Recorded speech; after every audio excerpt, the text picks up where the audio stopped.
ഇനി ഇങ്ങനെ ഒരു തെരഞ്ഞെടുപ്പ് നടക്കാൻ പാടില്ല. എല്ലാ വോട്ടർമാർക്കും ചെയ്യേണ്ടത്. എത്ര പേരാണ് 4 മണിക്കൂറൊക്കെ കാത്തു നിന്ന് തിരിച്ചു പോയത്? എത്ര പേര് ജോലിക്ക് പോകേണ്ട ആളുകളാണ്, പണിക്ക് പോകുന്ന ആളുകളാണ്. എന്നിട്ട് തിരിച്ചു വന്നപ്പോഴേക്കും ഇതെല്ലാം തീർന്നു. 6 മണിക്ക് അകത്ത് കയറ്റിയിട്ട് വോട്ട് ചെയ്യിക്കാത്ത സ്ഥലമുണ്ടല്ലോ. എന്ത് തോന്നിയാസം നടക്കുക? ഉദ്യോഗസ്ഥന്മാരുടെ അഴിഞ്ഞാട്ടാണോ പല സ്ഥലത്തും നടന്ന്? ഉദ്യോഗസ്ഥന്മാർക്ക് വിട്ടുകൊടുത്തിരിക്കുകയാണ്. എന്തുകൊണ്ടാണ് ഇത്രയും ഗ്യാപ്പ്? 2 വോട്ടർമാര് വോട്ട് ചെയ്യുന്നതിനിടയിൽ ഇത്രയും ഗ്യാപ്പ് വന്നത്? എല്ലാ സ്ഥലത്തും വന്നില്ലല്ലോ. ഇത് കേരളം മുഴുവൻ എല്ലാ സ്ഥലത്തും വന്നില്ലല്ലോ. കുറെ സ്ഥലങ്ങളിൽ വ്യാപകമായിട്ട് വന്നു. എന്തുകൊണ്ടാണ് ഇത്രയും മെഷീൻ കേടായത്? ഏതെങ്കിലും ഇലക്ഷൻ ഇത്രയും മെഷീൻ കേടായിട്ടില്ല. നമ്മൾ എത്ര തെരഞ്ഞെടുപ്പ് കണ്ട ആളുകള? വല്ല ഒറ്റപ്പെട്ട സംഭവമാണ് ഉണ്ടാകാറില്ല. ഇത് വ്യാപകമായി മെഷീൻ കേടാവുക. രാവിലെ തന്നെ ഒരു സ്ഥലത്ത് ബാറ്ററി ഇല്ല. അപ്പൊ ആരാണ്? അക്കൗണ്ടബിലിറ്റി ഇല്ല ഇതിന് ഇലക്ഷൻ കമ്മീഷന്. ഇലക്ഷൻ കമ്മീഷൻ ഒരു പരാതി കൊടുത്താൽ അന്വേഷണം ഇല്ല, വിളിച്ചു പറഞ്ഞാൽ അന്വേഷണം ഇല്ല, ഒന്നും ചെയ്യില്ല. ഇത്രയും ഡിലേ വന്ന സമയത്ത് ഇലക്ഷൻ കമ്മീഷൻ ഇടപെട്ട് ഒരു മണിക്കൂറെങ്കിലും തെരഞ്ഞെടുപ്പ് പോളിംഗ് നീട്ടിവെക്കണ്ടേ? ഒരവസരം കൊടുക്കണ്ടേ? ഞങ്ങൾ നേരിട്ട് ആവശ്യപ്പെട്ടല്ലോ അവരോട്, എന്നിട്ട് അവർ ചെയ്തില്ല. അത് ശരിയല്ല. ഉറപ്പായിട്ട് നൽകും. ഇന്നലെ തന്നെ നമ്മൾ പരാതി കൊടുത്തിട്ടുണ്ട്. ഇനി ഇതെല്ലാം വെച്ചുകൊണ്ട് നമ്മൾ കൊടുക്കും. ഇത് ശരിയല്ല, ശരിയായ രീതിയല്ല ഇത്.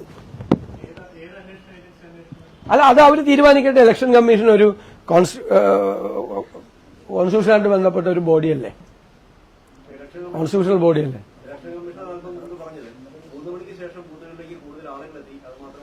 അത് ശരിയായിട്ടുള്ള കാര്യമല്ലല്ലോ. ഒന്നവര് മനസ്സിലാക്കേണ്ടത് കൊടും ചൂടാണ്. അതെങ്ങനെ ചില ബൂത്തുകളിലേക്ക് മാത്രം ആളുകളെത്തണം? അങ്ങനെ കേരളം മുഴുവൻ ഉച്ച കഴിഞ്ഞിട്ട് 3 മണി കഴിഞ്ഞിട്ട് ഒരുമിച്ച് പോകണ്ടേ? നിങ്ങളെല്ലാം മാധ്യമപ്രവർത്തകരല്ലേ, നിങ്ങൾ എല്ലാ സ്ഥലത്തും പോയി കണ്ടാണല്ലോ. കുറെ സ്ഥലങ്ങളിൽ ഒരു കുഴപ്പമില്ലായിരുന്നല്ലോ, ഭംഗിയായിട്ട് നടന്നല്ല. കുറെ സ്ഥലങ്ങളിൽ മാത്രം ഒരു കാലത്തും നമ്മൾ എത്ര തെരഞ്ഞെടുപ്പ് വളരെ അപൂർവം സ്ഥലങ്ങളിൽ മാത്രം ഇങ്ങനെ 6 മണി കഴിഞ്ഞിട്ട് ഒരു ചെറിയ ക്യൂ ഒക്കെ കാണും. 10 മണി വരെ നീണ്ടു നിന്ന കാലം എവിടെയെങ്കിലും ഉണ്ടായിട്ടുണ്ട്? രാവിലെ 7 മണിക്ക് തുടങ്ങിയ പോളിംഗ് അല്ലേ. അത് ഇതൊരു കാരണമാണ്. പിന്നീട് ഈ വോട്ടർ പട്ടിക ക്ലീൻ അല്ല, അതും ഇലക്ഷൻ കമ്മീഷന്റെ ഉത്തരവാദിത്തമാണ്.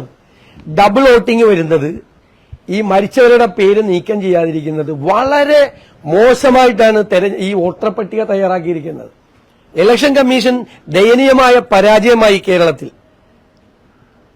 വോട്ടർ പട്ടിക പോലും, നീറ്റായിട്ടുള്ള വോട്ടർ പട്ടിക പോലും കൊടുക്കാൻ പറ്റിയില്ല. ഇത്രയും ടെക്നിക്കൽ നോഹൗ ഉള്ള കാലത്ത്, ഇത്രയും ടെക്നോളജിക്കൽ അഡ്വാൻസ്മെന്റ് ഉള്ള കാലത്ത് എന്തുകൊണ്ടാണ് ഒരു വോട്ടർ പട്ടിക, നീറ്റായിട്ടുള്ള ഒരു വോട്ടർ പട്ടിക പോലും കൊടുക്കാത്ത? ലോകം മുഴുവൻ BLOമാരുണ്ടല്ലോ. BLOമാർ വെച്ചിട്ടില്ലേ? BLOമാർ റിപ്പോർട്ട് ചെയ്യണ്ടേ? മരിച്ചവരുടെ പേര് റിമൂവ് ചെയ്യണമെന്ന് റിപ്പോർട്ട് ചെയ്യാത്ത BLOക്കെതിരെ നടപടി എടുക്കണ്ടേ? BLOക്ക് എന്താ ജോലി? ആ ബൂത്തിൽ മരിച്ച ആളുകൾ ആരാണ്? സ്ഥലത്തില്ലാത്ത ആളുകൾ ആരാണ്? 6 മാസമായിട്ട് ഇവിടെ താമസിക്കാത്ത ആളുകൾ ആരാണ്? അവരുടെ പേരുകൾ കൊടുക്കണ്ടേ? ഇരട്ടിപ്പ്, ഒരു ബൂത്തിൽ ഇരട്ടിപ്പ് പേരുണ്ടെങ്കിൽ അത് BLO എഴുതി കൊടുക്കണ്ടേ? അപ്പൊ അവർക്കൊന്നും അക്കൗണ്ടബിലിറ്റി ഇല്ല, ആരും ചോദ്യം ചെയ്യുന്നില്ല. കുറെ ഉദ്യോഗസ്ഥന്മാർ വന്നിട്ട് തോന്നിയ പോലെ ഒരു വോട്ടർ പട്ടിക ഉണ്ടാക്കി വെക്കുകയാണ്. അതും ഒരു കാരണമാണ്. ക്ലീൻ അല്ല വോട്ടർ പട്ടിക. വോട്ടർ പട്ടിക എപ്പോഴും ചെയ്യണം. അതല്ലേ ഇലക്ഷൻ കമ്മീഷന്റെ ജോലി എന്ന് പറയണം, പ്രധാനപ്പെട്ട ജോലി.